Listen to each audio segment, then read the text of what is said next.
Ready siya.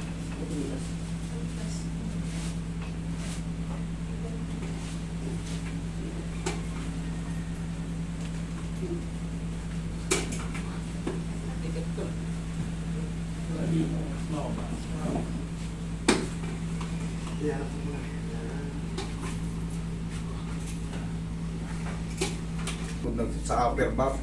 Ngayon, anong ginawa mo? Pinahirap po. Tapos, Hanggang sa paunti-unti siyang hindi na ako makalangkan. ngayon, alin ang pinakamasakit sa'yo?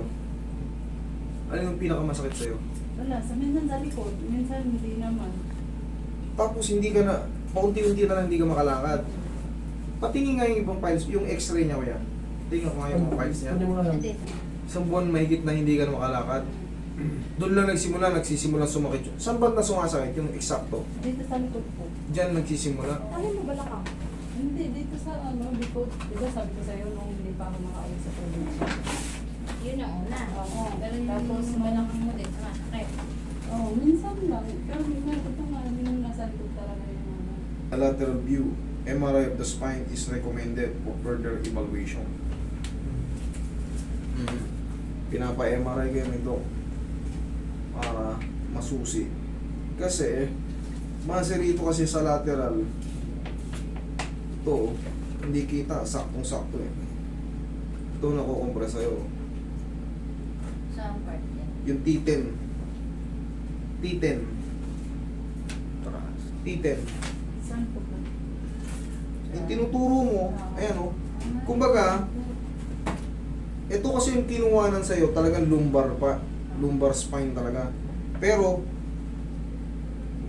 Diyan pala nagsisimula yung yung coast niya. hindi kuya, ang nangyayari, nakita nung radio, kasi sinabi sa inyo, kasi most of the time, pag hindi makatayo, balakang. Balakang, yes. Balakang talaga, lumbar spine ang sinusuri. Ngayon, nahagip sa hindi balakang ang tama mo. Sa T10, sa thoracic. Healthy. Kung mapapansin mo, yung T12 mo, maluwag. L1, L2, L3, L4, L5, maluwag. Pero ito, tingnan mo. Kung mapapansin mo. Yung dulo. Oo. Supposed to be, dapat yan may mga... Space. Yan. Ito. Tingnan mo to. Naglapit. Oh, konti na lang. Ibig sabihin, nadurog yung mo or napirat. Yun. Napirat yung... Dapat yan, ganito rin yung kasi... sabihin na natin, lumiit siya ng konti dyan, pero hindi mag-highlight in white. Oo. Pag nag-highlight in white yan, ibig sabihin, rumurupok yung ganito mo. Ibig sabihin, parang ina-arthritis pag nagkakaroon ng highlight in white. Ayan o. Tingnan mo sa kanya, plain yung niya, plain. Plain yung mga guhit niya. Ayan, merong warning din niya. Yan. Warning yan sa pinakababa. Minsan ba sumasakit-sakit din tayo sa balakang mo? Yan. Yan, warning yan. Pero dapat yan, ganyan ka-plain. Yung guhit na yan, visible na visible. Kahit may shadow siyang black, ganun pa rin. Pero ito, tingnan mo, halos wala. Kapiranggot na lang. Ayun, makikita mo naman eh. Yun yung difference niya.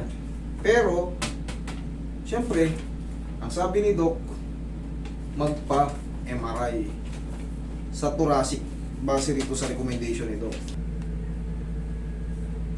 Ito, pag pinindot ko to, ayan, masakit. Ito,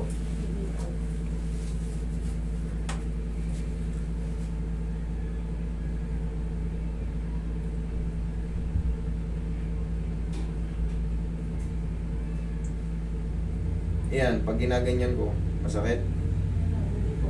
Parang matigas. Para lang matigas. Sige, okay yung poroy. Pagka meron kang ganito, mauuwi yung compression fracture nga. Pag humina kasi yung buto mo, kakatrabaho mo, nagka-crack, nagkakaroon ng parang guwit-guwit. Pag napuwersa yan, magiging burst. Pag nag-burst yan, kakalat yan, lalo kang mapaparalisa. Kaya dinodouble check ko. Ito dito sa gantong haplos dito. Okay lang? Okay lang naman. Mas maganda nga yung hindi naman masakit. Hindi masyakit. Yan, bibiglang ayan. Parang tumitigas siya. Ah, wala na palang control. Wala na Wala nang control. Oh? Wala nang control. Sige nga, angat mo. Tuhod, angat. Hindi. Hindi ko maano. Ito. Hindi. May pakiramdam ba siya? Ayan, sakit.